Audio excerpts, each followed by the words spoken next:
첫째 날, 강신술의 치명적인 결과. 예, 강신술의 치명적인 결과. 강진술을 우리가 믿게 되면 어떤 치명적인 결과가 올까요? 그래서 우리가 일반적으로 이 인간의 이 육체와 정신이 따로 돼 있다고 이제 생각을 해요. 그래서 육체가 있고 육체 안에 정신이 있고, 그래서 죽으면 영혼과 육체가 분리된다고 이렇게 독립적으로 살 수 있다고 믿어요. 따로 육체 따로 영혼 따로 이렇게 믿잖아요.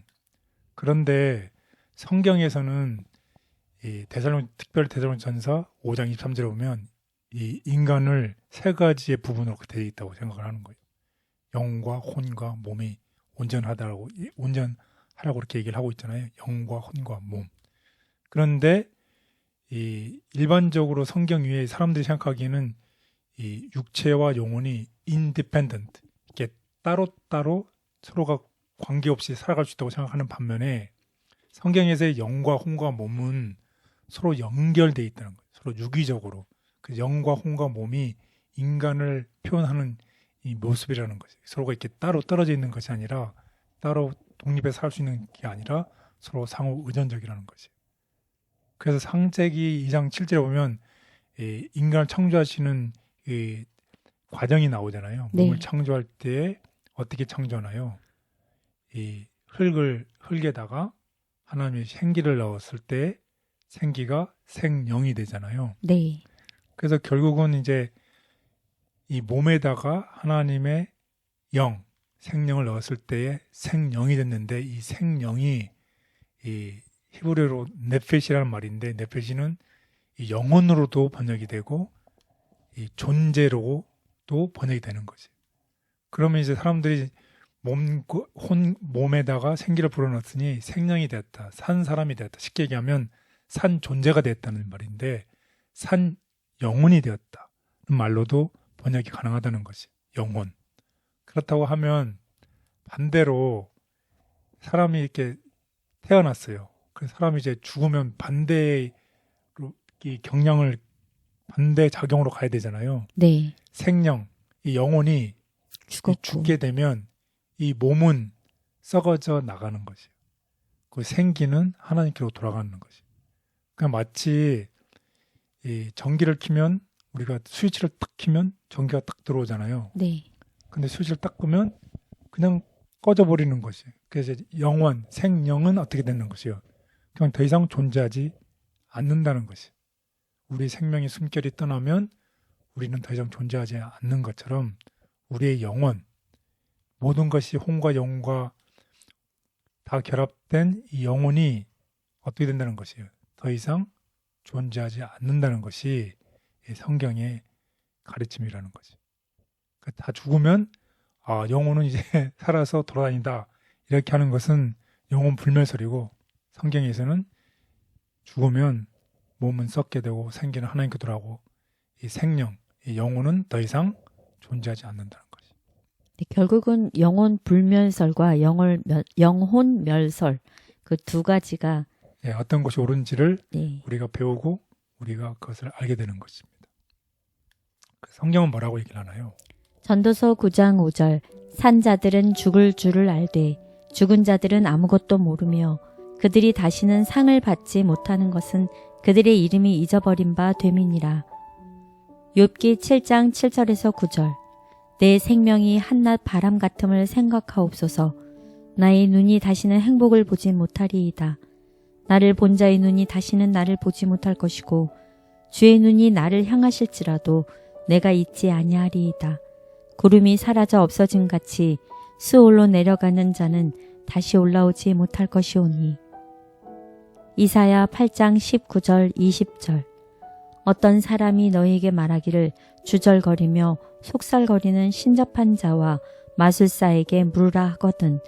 백성이 자기의 하나님께 구할 것이 아니냐. 산자를 위하여 죽은 자에게 구하겠느냐 하라. 마땅히 율법과 증거의 말씀을 따를지니 그들이 말하는 바가 이 말씀에 맞지 아니하면 그들이 정녕 아침빛을 보지 못하고. 여기 보는 것처럼 죽은 자는 아무것도 모르고, 죽으면 이제 수월, 무덤으로 내려가서 거기서 우리가 다 섞게 되는 것이죠. 그리고 이 신접한 자와 마술사에게 물으라고 하면 우리가 궁금하잖아요. 앞일에 대해서는 혹은 죽은 사람에 대해서 알고 싶어서. 그럴 때 뭐라고 대답하냐면 어떻게 산자를 위해서 죽은 자에게 구하느냐. 하나님께 구할 것이 아니냐. 이렇게 얘기를 하고 있습니다. 그래서 제가 세상에 들어온 이래로 이 사탄은 죽은 자와 수용하는 사람들을 사용했다는 것이에요. 영매라고 그러죠. 그래서 그런 이유는 현재나 미래에 대해서 궁금하잖아요. 그래서 그런 것을 알고 싶어서 이런 사람들을 사용했다는 거죠. 그런데 성경은 이런 일들에 대해서 뭐라고 분명하게 경고를 하나요? 누구든지 이러한 관습을 행하는 자는 여호와께 가증한 일이 될 것이다. 네, 그래서 이 범죄에 대한 형벌은 사형이라고 분명하게 얘기를 하고 있습니다. 남자나 여자가 접신하거나 박수무당이 되거든 반드시 죽일지니 곧 돌로 그를 치라. 그들의 피가 자기들에게로 돌아가리라. 예, 성경의 분명한 경고입니다. 그 성경에 근거가 없는데도 사람이 죽으면 바로 천국에 간다. 이런 사상이 너무 오랫동안 존재하였고 너무 확고하게 사람들의 생각 속에 뿌리를 뿌렸기 때문에 이 믿음을 버리는 것이 매우 어렵다는 거지. 그 사람들이 이 믿음을 정당화하기 위해서 몇몇 성경 본문의 맥락을 무시한 채 이 마지막 시대에 특별히 이 거짓 가르침을 믿고 사단의 속임수에 넘어가게 된다는 것입니다. 따라서 오늘 우리 공부를 통해서 이 강신술이 아까 제가 여러 번 말씀을 드렸지만 강신술은 전혀 성경의 진리와 근거가 없는 것이고 오늘 우리의 테크놀로지를 갖고 있어도 사람의 목소리나 죽은 사람의 모양을 다시 생성해낼 수 있다는 것을 꼭 기억하면 좋겠습니다. 성경에 기록된 명백한 진리를 받아들이자. 이사야 선지자는 혹이 너희에게 고하기를 지절거리며 속살거리는 신접한 자와 마술사에게 물으라 하거든 백성이 자기 하나님께 구할 것이 아니냐 산자를 위하여 죽은 자에게 구하겠느냐 하라.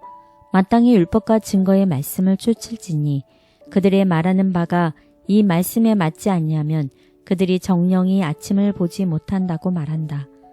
사람들이 만일 성경에 기록된 명백한 진리, 즉 죽은 자는 아무것도 알지 못한다는 말씀을 받아들이기만 한다면 강신술의 주장과 증거 속에서 사탄이 행하는 거짓 능력과 징조와 이적을 곧 알아차릴 수 있을 것이다.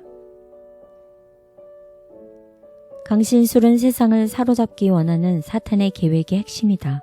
그러나 예수님은 당신의 은혜와 능력으로 포로들을 묶고 있는 악의 사슬에서 해방시켜 주신다. 악한 천사들의 기만극인 강신술.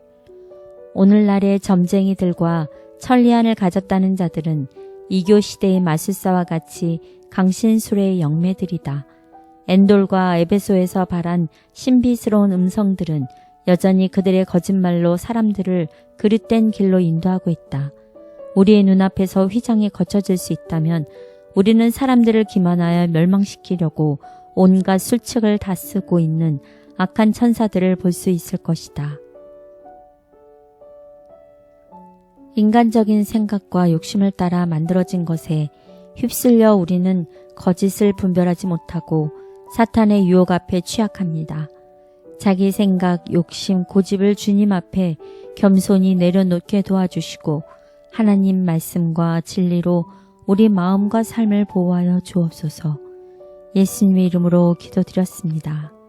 아멘.